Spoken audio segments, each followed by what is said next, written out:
Okay, chapter 30 of 220. Let's continue. Author's note. And we have finally reached the 30th chapter of this story, everyone. Yeah, fucking finally indeed. Sorry for not updating this 2 days ago, but I had many things to do. Anyway, enjoy this story. And before you begin to read this, I want to clarify something.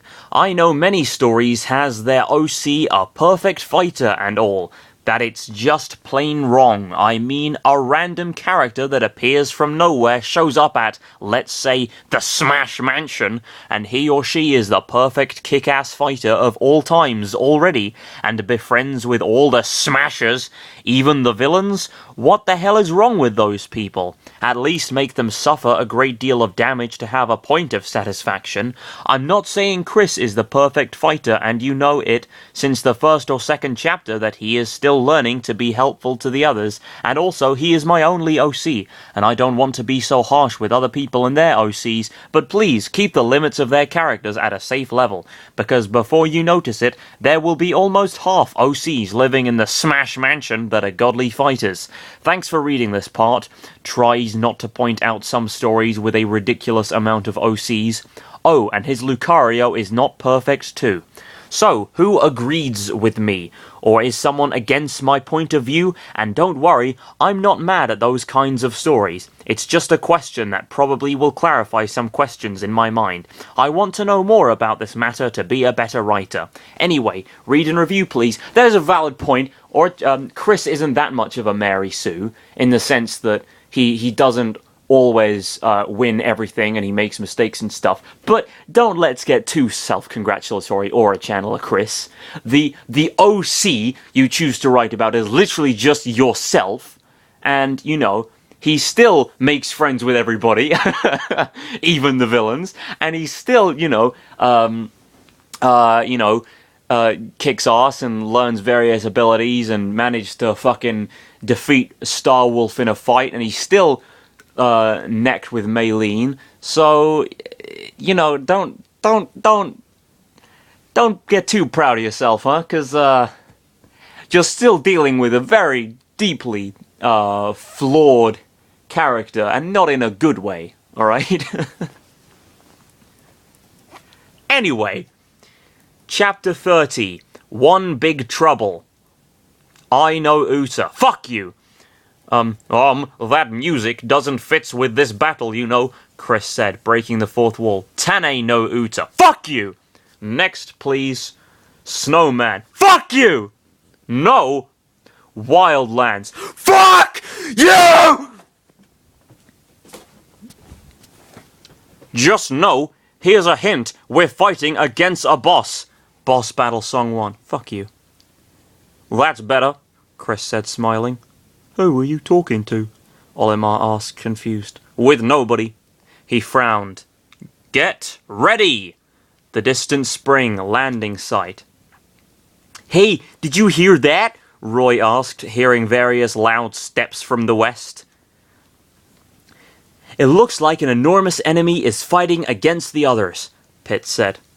We should hurry up and help them, Pichu said. The distant spring, armored primate beetle area. The APB. Okay. Wow. The APB was 2 times bigger than the common one. A dark aura was surrounding his body. His 6 legs were black, along with all of his body. The only part of his body that wasn't black was his orange mouth. His skin was like a thick shield, protecting him from any attack. He inhaled some air and... Watch out for his rocks, Olimar said. The APB fired big rocks, but they were a lot different. They were big, fast, and also they were burning. What the fuck? Okay, various characters making noises. Ah, cri, oh no, wah, guy, ah, red Pikmin, no.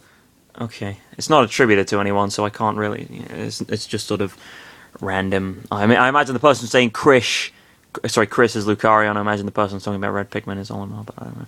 It's just sort of random noises being released. The big rocks of fire crashed to all of them. They were fast, and nobody was able to dodge that attack. Fortunately for Olimar, his red Pikmin were unharmed. "What are we going to do to defeat him?" Chris said, getting up. "His mouth is his weak point. We need to throw something at it, and he will open his back. After that, we need to attack his back," Olimar said. He got up and quickly ran to the mouth of the beast with his army of red Pikmin following him. He grabbed one of his Pikmin. "Stucky, shut his mouth." Olimar threw the red Pikmin with the name of Stucky to the mouth. How does he name each individual one? I mean, they die, like, really easily and very quickly, and he has, like, 80 of them going at a time. And they all look the same, don't they? Alright, whatever.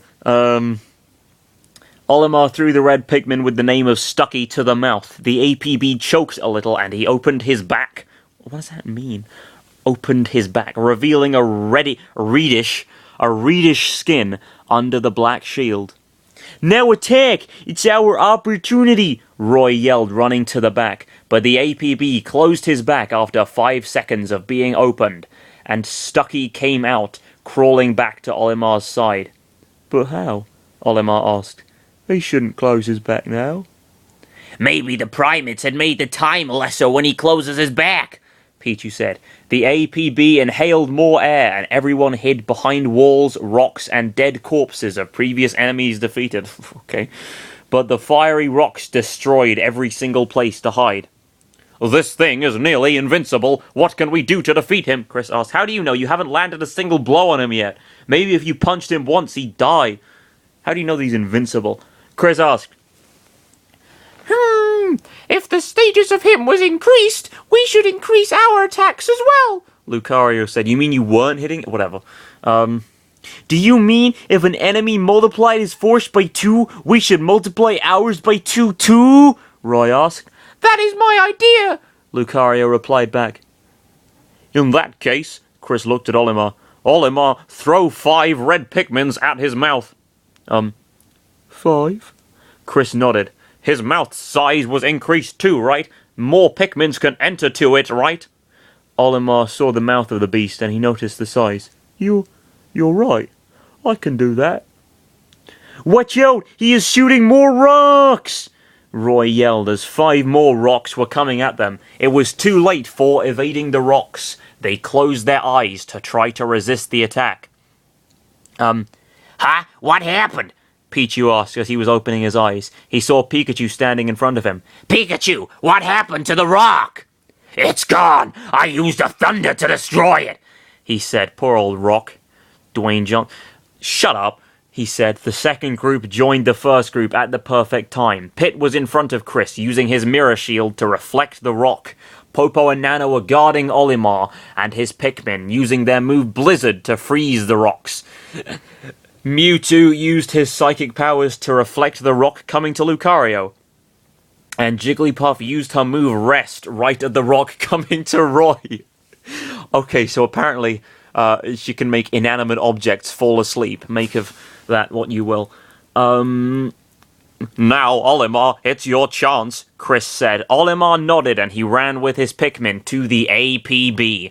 Popo and Nana were protecting him from the fiery rocks, and he managed to throw 5 red Pikmins. One of them was Stucky, and the bug opened his back again. This time, it didn't closed, and Olimar ran behind the bug and threw as many Pikmins as he could throw. "Let's help him," Roy said, running to the back. Pikachu, Lucario, and Chris ran with him, and they saw the reddish back of the monster. Roy and Chris jumped to his back and stabbed it with their swords. Lucario used his spike of his right arm, stabbing the back too. Pikachu was making electricity around his body to electrocute him. After 10 seconds, the APB closed his back again, and they jumped to the ground. "Olimar, do it again," Chris said. Everybone, take cover. He is firing more rocks." How do you fuck that up? B on the keyboard is not anywhere near either Y or O. How did you fucking type everybone? He is firing more rocks. The APB fired more rocks at them. Fortunately, Pikachu, Pit, Mewtwo, the Ice Climbers, and Jigglypuff served as good shields to stay unharmed. Olimar acted quickly, and he ran again to the APB with his Pikmin and threw more at his mouth. The APB opened again his back, and the same group from before, along with the Pikmins, did the same tactic again. Huh? Olimar, look out! He is spitting out another rock! Roy said, pointing to a rock coming from the mouth. The 5 red Pikmin were yelling in terror inside the mouth. Unfortunately, Olimar tripped on the ground, and he was at the range of the attack. Mewtwo tried to float quickly to protect him, but he was quite far away from him. Olimar ducked, and he waited for the attack. Da-da-da!